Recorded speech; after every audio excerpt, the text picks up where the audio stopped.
Our next talk is by Dr. Joerg Hipp and Shady Sedhom. They're going to be talking to us about global patient partnership. They're going to be talking to us about their update on the Rugonersen Tangelo study as well as Alogabat.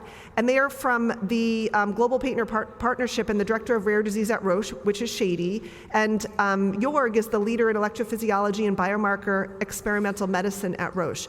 Joerg has been a part of the ABOM, I think, practically since its inception, and has been incredibly critical to the advancement of EEG and understanding how EEG behaves as a biomarker in Angelman syndrome in the clinical space. And I think that he shouldn't underestimate his contributions and his value to that, because as we move further and further into clinical trials and looking for biomarkers as a surrogate to understand target engagement and the potential correlation of that with a meaningful endpoint, a lot of that work has really been spearheaded by Joerg. So I'm excited for him to share some of that work with you today. This is going to be a really great update. We haven't had an update on the Rugonersen trial to our community in a really long time. And I know you guys are going to have a lot of questions for them. So I'm not going to hold you back. Let them take the stage, and then we'll ask questions when they're done.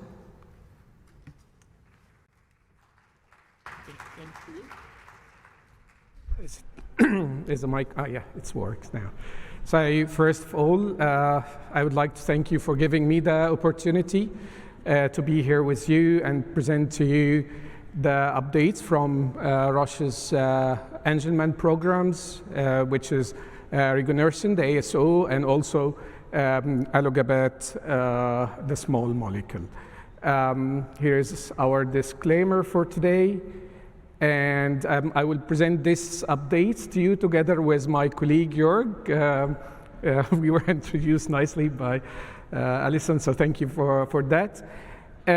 We will go through 4 key agenda points. First, we will talk about the rationale for Alogabat in Angelman syndrome deletion genotype.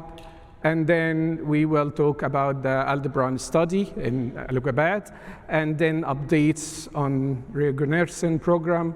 And the last agenda point is Tangelo phase 1 study results.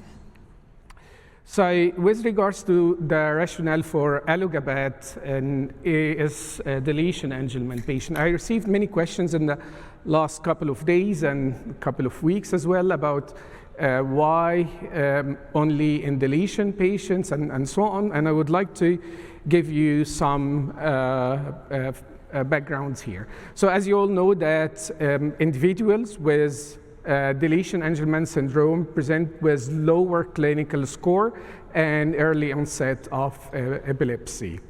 And why? If we zoom into the chromosome 15q, a patient with mutation having their UBE3A gene affected, while deletion patient, there is long region of the chromosome deleted, and that includes many important genes which contributes to the severity of the condition. But what we are focusing on here is this 3 genes marked in the red box, the GABR genes.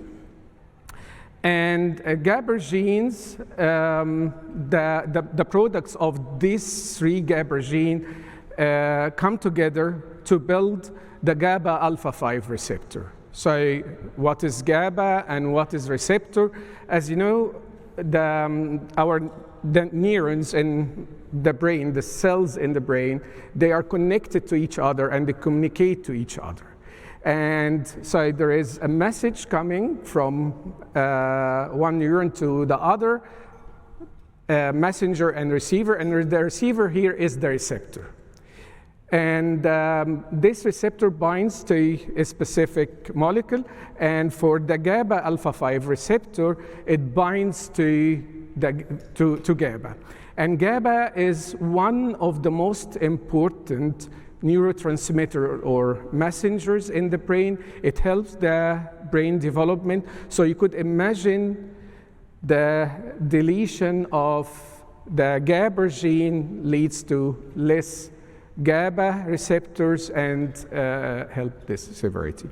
So Alogabat, we want to test that Alogabat enhances the GABA alpha 5 receptor function, and it binds selectively to this receptor and help to enhance the function of the receptor. So this may contribute and help to the Angelman deletion patients. Alogabat is an oral therapy once daily.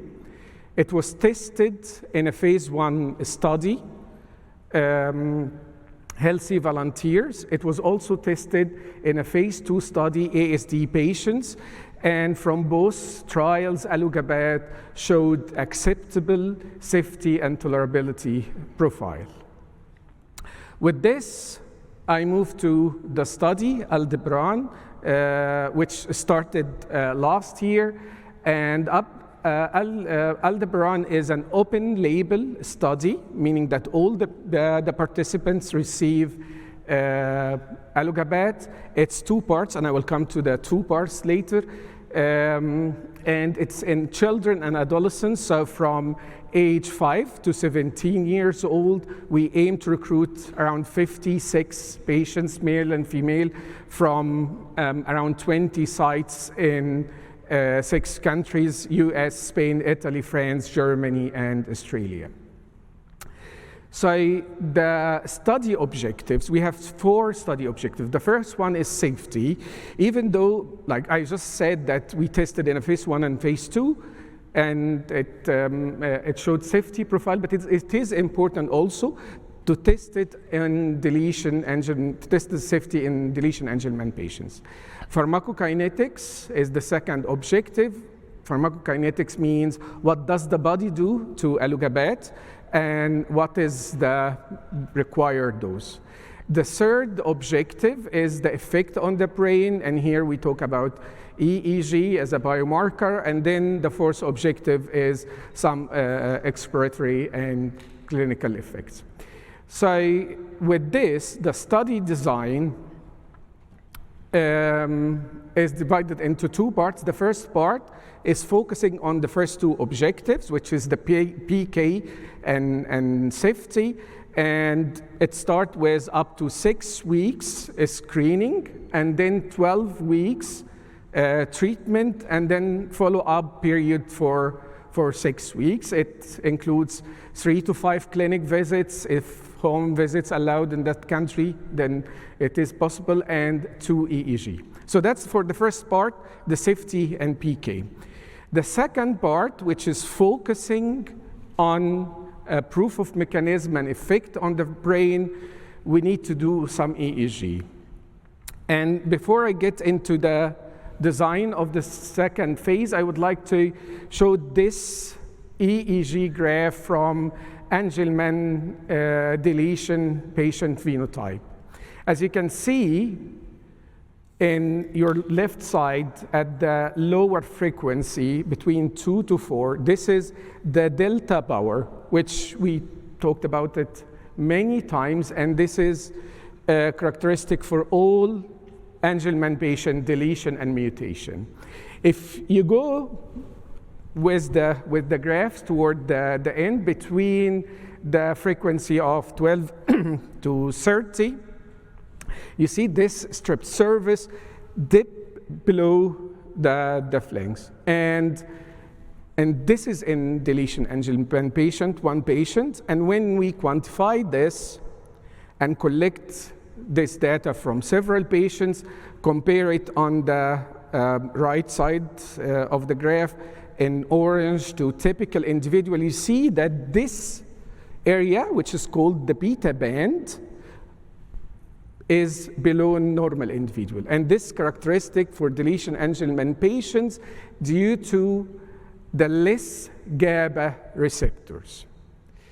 So how this relates to Alogabat, when we tested Alogabat in healthy volunteer in phase 1 study, we did also EEG, and we looked at the beta band. And what we see is this nice increase, like you see the gray line, and then it increases here in healthy volunteers. So the question is, would the Alogabat normalize or close to normalize the beta band in the EEG for deletion Angelman patients.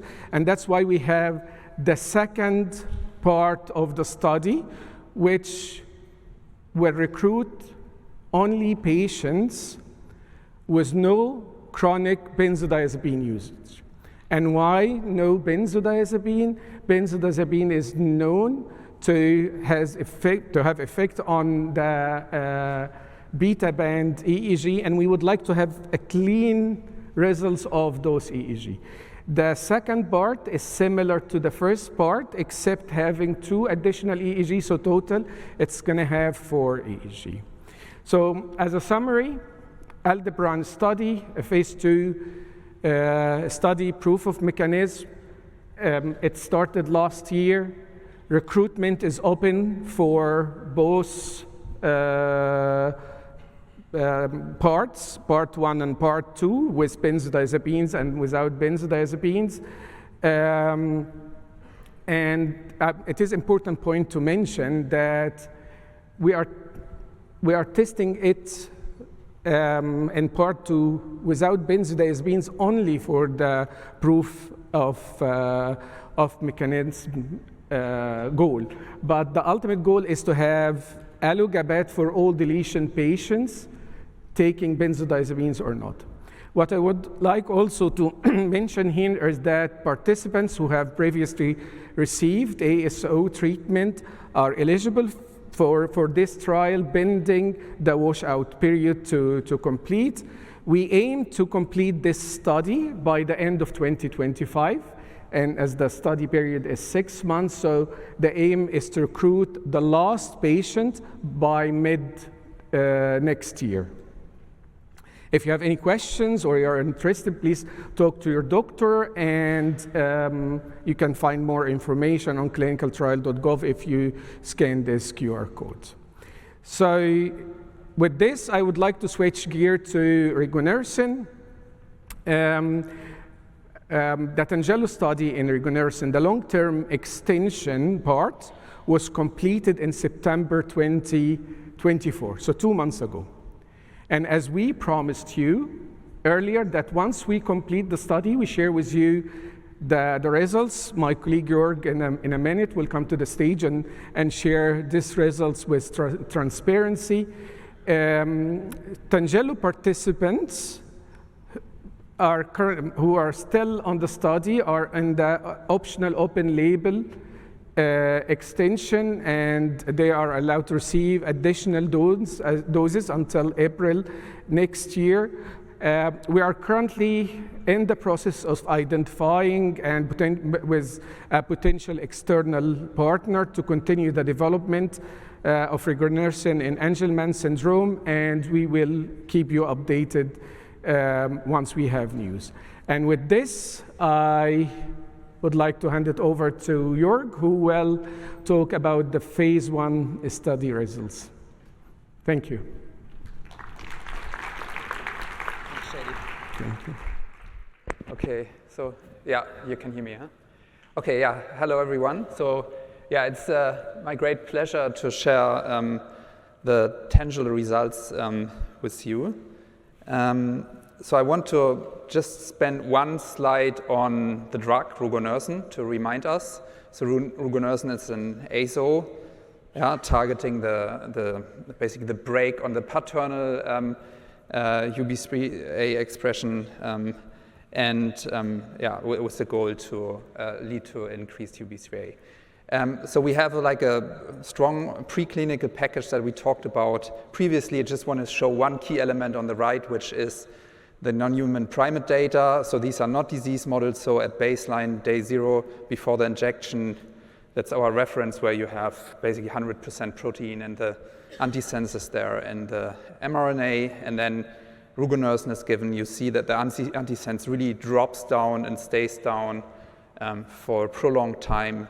And along with this, the mRNA goes up and the protein goes up to roughly 200%. Yeah? And so with this data and many more, and also a so-called PET study where we looked at the distribution in in volunteers, we were then able to start this clinical trial at Tangelo and have an idea about the doses to use. So let's first look at some facts about Tangelo. It's a phase 1 study. In total, we recruited 61 participants aged 1 to 12 years when they enrolled. Mutation and deletion genotypes were allowed, and of these 61, there were 7 mutations. So it's an open label study. We heard about this several times with all the limitations. I will also briefly come back to that. So everyone received drug. It was an international study, so 10 sites, Italy, Netherlands, Spain, and the US. And this study has been ongoing for a while, as most of you know. So it started in 2022, and the last part is still ongoing, and I will, so Shady briefly mentioned that. So let's look a little bit more at the structure and the goals, the objectives. So as for any phase 1 study, the main objective is safety and tolerability, then also pharmacokinetics, so learn how the drug behaves in the body. And then we had exploratory objectives, basically the effect on brain function on the EEG, and also looked at symptoms. So the study had basically 4 parts. So the first one was an MAD to start with a low dose and ramp it up and very carefully look at safety and tolerability.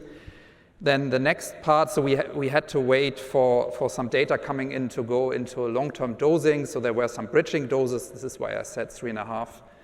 And then there is a long-term extension where for a prolonged time we put participants on one of 3 different dose regimens that are summarized here.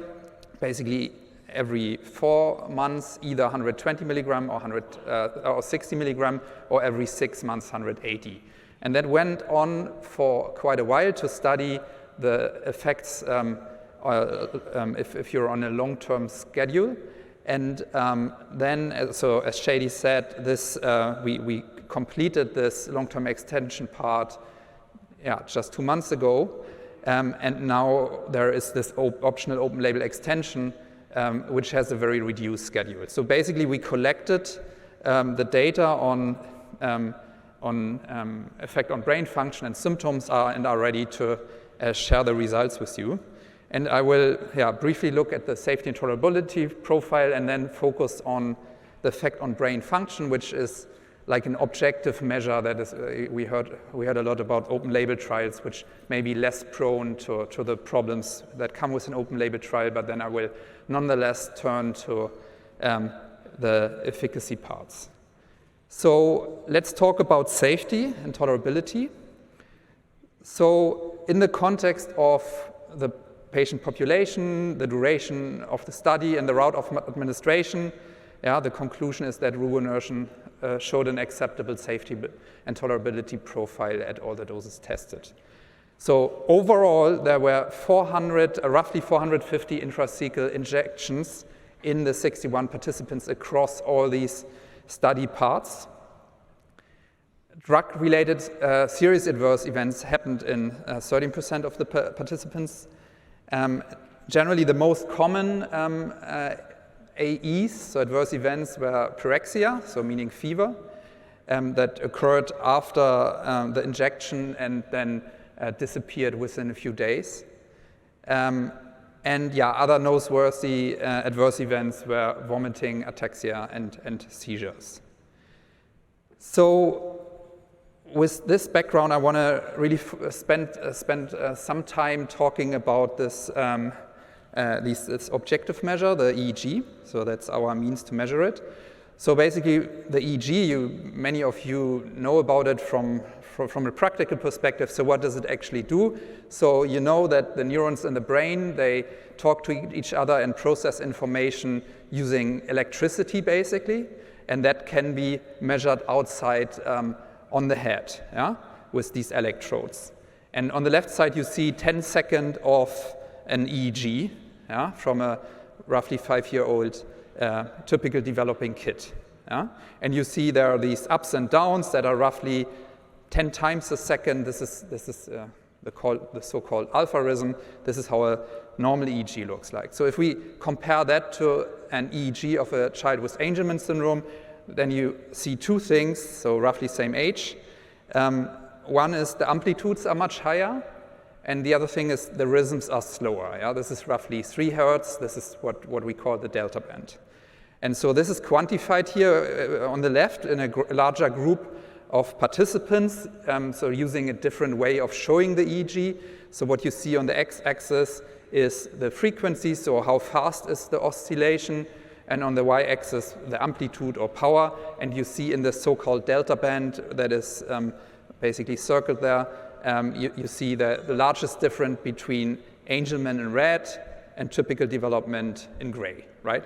And so we can now take this bit and make one value out of it for each recording. And this is shown here on the right. So we basically see the delta power now for many, many subjects plotted over their age. And again, so you see the 2 different genotypes, deletions and mutations, and then in gray below the controls.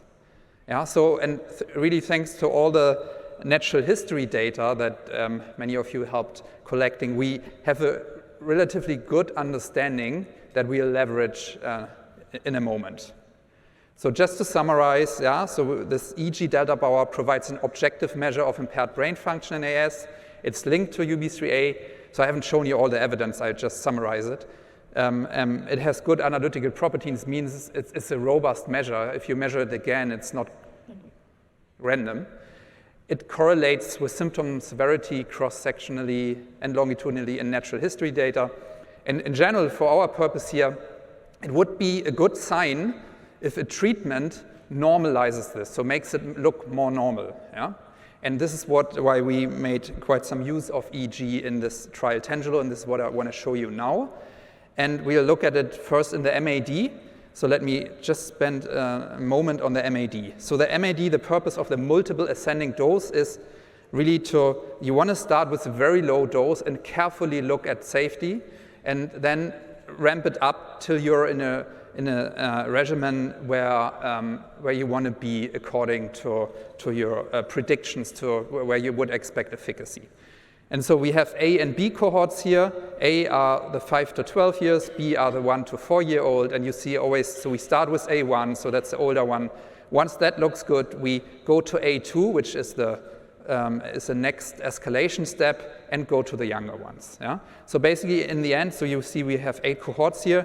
In the end, we have like subjects that receive different doses and have different ages. So I want to illustrate, for example, what a participant in A1 received. So you see on the right, on day 1, there was a dose of 15 milligram, then on day 29 of 30, and then of 60 at day 56. Yeah? So 3 doses, and then we measured clinical scales and EEG at baseline, and so the vertical lines are EEGs, and you see at later time points. And in particular, we measured EEG then at day 100 and day 224, so after the 3 doses. And so you can look at the same thing for the other cohorts and see here the different color reflecting different dose strengths. Yeah, and one thing that we'll use also is that just summing up the doses they got and call it a cumulative dose. So now let's look at the EEG. So one thing is important. You saw that the EEG changes with age. So when you're in the trial and the child gets older, then automatically the EEG drops. So we need to account for this. Yeah, otherwise, we could just see actually an effect of brain maturation that would happen without any drug. So luckily, as I said, we have all this natural history data, so we can basically simulate an age-matched cohort, age and genotype-matched cohort. And this is what's shown on the left. So basically using the actual ages and how much older they get over the trial, and considering the genotype, we ask what would have happened, and that's this red line. Yeah?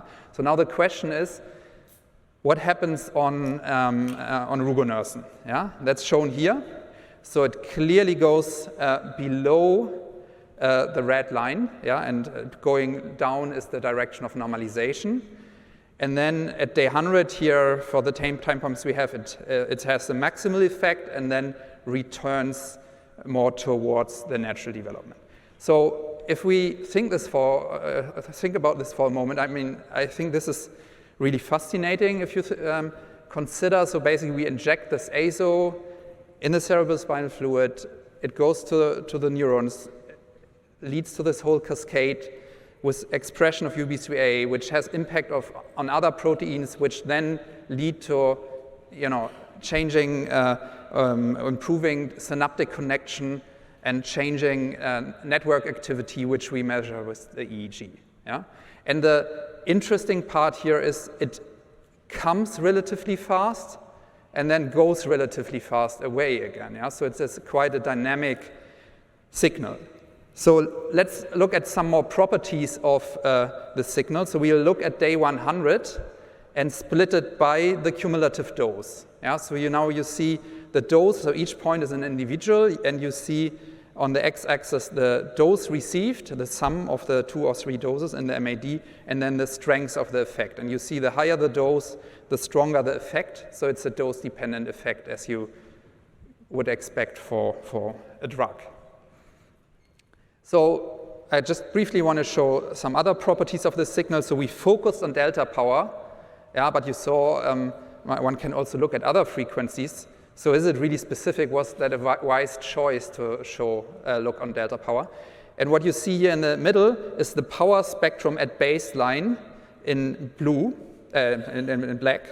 And then in blue, how the power spectrum looked like 100 days later. And in red, how we would predict it to look like. Yeah? And you see, yeah, it drops down across many frequencies, but in particular strong in the delta band. And the green would, by the way, be age-matched typical developing control. Yeah? So it goes in the direction of normalization, but is also still quite some distance to that. And on right, you see just the difference where you nicely see that this is relatively strongest in the delta frequency range. So let's look at the long-term extension. So now we have these 3 different dosing regimens. You see on the right an example of every 4 months, 120 milligram. And you see we always measured right before the injection. Yeah? So, and we had these 3 different ones, and it's just split by the younger and older cohorts, but they are identical.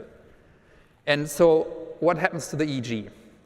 So you see in red, again, the reference, and in blue, so this is now the dosing regimen, 120 milligram every 4 months. You see that the blue is consistently lower and below the natural history comparator, yeah? While the natural history comparator also goes down with time as expected. So that looks promising. If we look at the other 2 dose regimens, which differ by having higher dose but larger spacing, or a lower dose but the same spacing, we don't see a difference, yeah, to controls.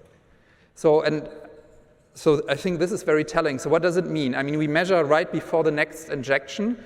So in between, we will likely have an EEG effect, and then we see, let's say, the weaker part. And what it means is that for the dosing regimens on the right, there may have been an effect, but the time you give the next injection, it is gone. Yeah? And that can't be good. You give a drug, it helps building synaptic connection, which is the basis to learn skills, and then that falls apart again before you give the next injection. That can't be good. It's for sure better to have a dose regimen where you maintain this changed brain function. Yeah? So in that sense, it can help selecting the dose. So I now want to switch gears and look at the clinical scales and symptoms. And these 2 instruments were introduced before. So we also used the Bailey scales in the Vineland. I want to point out we used the Bailey 3 since we started earlier. Now I think the other companies used Bailey 4. And yeah, the Bailey, as we heard before, has like 5 domains: cognition, expressive, receptive communication, gross and fine motor. The Vineland has 11 domains. We also focus here on 5 domains which have good properties in the sense that, for example, like written communication is not really helpful for individuals with Angelman syndrome. Yeah? So we focused on those scales that have a good dynamic range. So yeah, and before going there, we heard that before, but I really want to point out again the limitations of open label study. Yeah? So if we look basically now at changes in a moment, then yeah, they can be due to the effect of treatment. This is what we are after. But there can be many other things happening compared to before the drug. Yeah? They can grow older with age. We will cover that with the natural history model. That's why I highlighted it in blue. But there are many other things that we do not necessarily cover. Yeah? So there can be some getting used to the assessments. There can be changed behavior, in the family, in the interaction. The life is different before, after. Trial procedures. And this is all complicated and may sound hypothetical, but in many other, disease areas and clinical trials, this is, has proven as being a real concern. So unfortunately, if we compare now to baseline, we cannot partialize out all the red stuff. If we compare it to natural history, which we'll do, we can at least account for the blue one. Yeah, and yeah, we heard that before. If you do a proper placebo-controlled trial, you can get rid of everything but the treatment effect. Okay, so we don't have that. That's the caveat. Still, let's look at this. So similarly as for the EEG, on the right you see now, this is now Bailey data, just randomly picking one scale, and in red the deletion and in blue the mutations from all these valuable sources. And yeah, you see we have an understanding, we can build a model, we can again simulate now an age-matched and genotype-matched control cohort, which is shown again on the left. And you see that there's some improvement over time, and we just looked at one scale here, and I will show you in a moment all of them, yeah, where you see baseline, day 100, day 224, and going up means improvement, and in this case for the red one, simply due to getting older. So now, how does the Tangelo data look like? Yeah, so we see an improvement over the natural history in this domain. So now let's look at all the 5 Bailey scales. So that's shown here. So you see we have an improvement above the natural history in 4 of the 5, the gross motor not. And yeah, I can comment on that in a second. And then if we look at the Vineland on the right, yeah, we see a similar picture, at least generally increases. For some cases, they overlap with the natural history. Yeah, so this was the MAD, the multiple ascending dose part. Let's again, before going there, I also want to, as the colleagues from the other companies before, I also want to show you some CGI. I don't show like the full domains, but focus on the total score, yeah. So that's shown here. So that's basically the clinician rating at day 100 and day 224, whether there was improvements or not, or worsening. And you see in blue that the majority, so that the clinician judged that for the majority of participants there was an improvement. Yeah? So let's now turn to the long-term extension. So here I combine all the 3 dose regimens, and you see in red again the natural history prediction.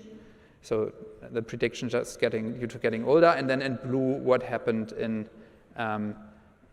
with participants in Tangelo, and you see this clear separation. Yeah, that's again the expressive communication.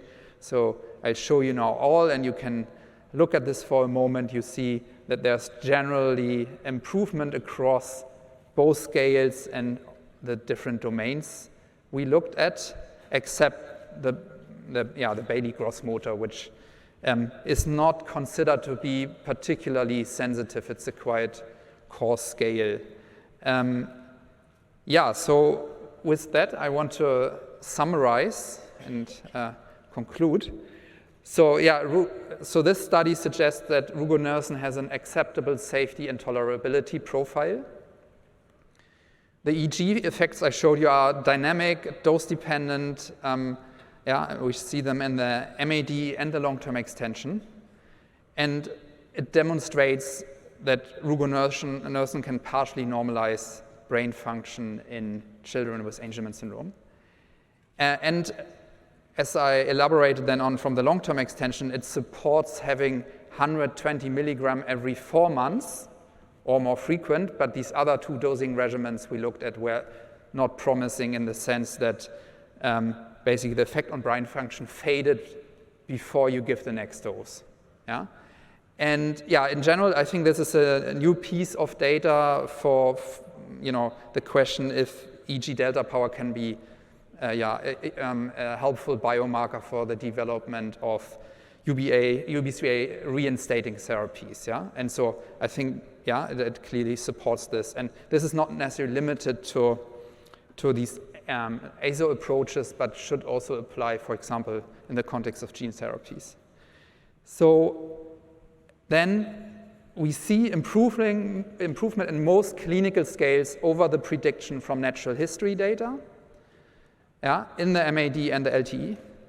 So, and we need to be aware of that a conclusive interpretation is really not possible or limited in this open label context, and which I didn't elaborate on, but just to point that out, unlike for the EEG, we didn't see an apparent dose dependence of these effects. Yeah, so finally, I mean, this data package we think supports the further clinical investigation of Rugonersen, and as Shady, my colleague Shady has alluded to, we are really focusing on finding a partner or actually a negotiation with an interested company to take Rugonersen forward to the next step of development. And what I also want to point out, we are in the process of publishing this data, obviously with much more detail than I could possibly share in the presentation. Yeah, and so I want to thank a lot of people and organizations without whom this would not have been possible. Foremost, of course, and this is now for both of our presentations, foremost the study participants and their families for all their effort. Then the patient organization that are good partners help us a lot to set up these studies. And then want to, again, in particular, point out this natural history data, and I think it came up several times. This is really valuable to help the drug development here, also the ABOM consortium. And of course, the PIs in the 2 studies and all their staff. And also thanks to the scientific advisors and all my colleagues at Roche. Yeah, and thank you for your attention.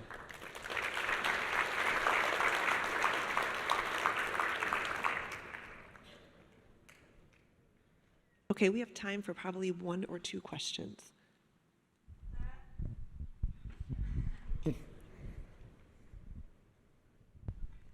Yeah. We turn the lights up in the room a little bit. Thank you. Thank you very much for the Alderbaran study coming out. You said the benzodiazepams was that an exclusion criteria, or sorry, I didn't catch that. It's still on.